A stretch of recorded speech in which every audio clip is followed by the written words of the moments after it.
Hi everyone, I'm Trev from Hagfilms Honest Reviews. This is my new channel. I'm basically going to be doing some film reviews again. This time I'm going to do it talking to the camera, so let's give that a try.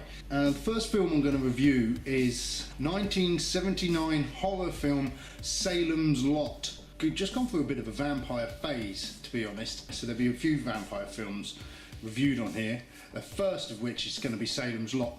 Basically, I read the Stephen King book just the other week. I quite like reading Stephen King. Every now and again I return. I had never read Salem's Lot. Not really that interested in vampires. But that's the sort of thing that happens to me. I get into something and then I become slightly obsessed. Vampires is my most recent obsession, I guess.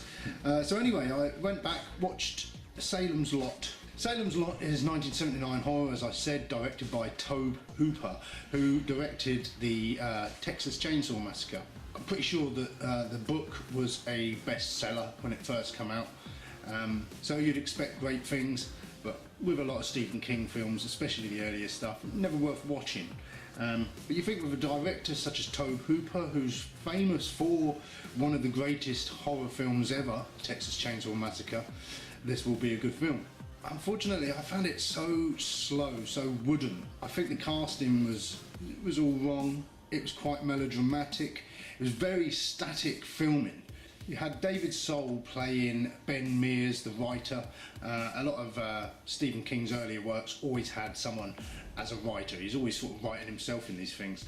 So there's Ben Mears, anyway, the writer, who returns to the town, Salem's Lot, Jerusalem's Lot, because he's obsessed with this occurrence that happened when he was a kid in the Marsden house, which is the big haunted house that overlooks the town. Now the book, as always, Stephen King books, you believe it when it's happening. With the film, it was like, as I said, it was sort of static, emotionless.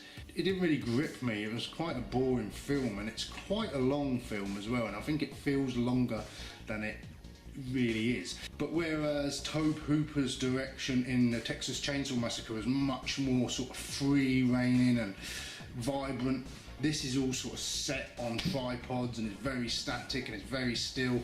The acting, all the people who turn into the vampires, is very hammy and melodramatic. A lot of the visual effects are pretty damn awful.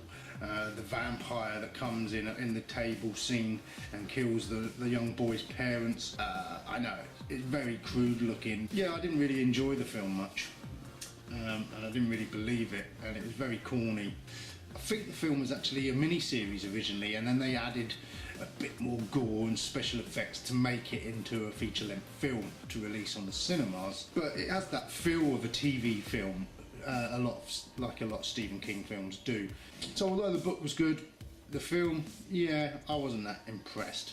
So if we're going to go for a 5-star rating here, I'm going to give Salem's Lot 1.5, maybe 2. 1.5, 2 stars. Didn't really impress me. I wouldn't watch it again, and it's only because I read the book that I watched the film. So yeah, Salem's Lot. Anyway, that's about it. Leave a comment below. Disagree with me if you like. It's up to you. Why not tell me which your favourite Stephen King films are, and maybe I'll start doing some other reviews. Obviously you're all going to say the new It, but anyway, yeah, drop me a comment if you've got anything else to say about this. Comment below. Don't forget to like, subscribe, because there'll be more videos coming soon.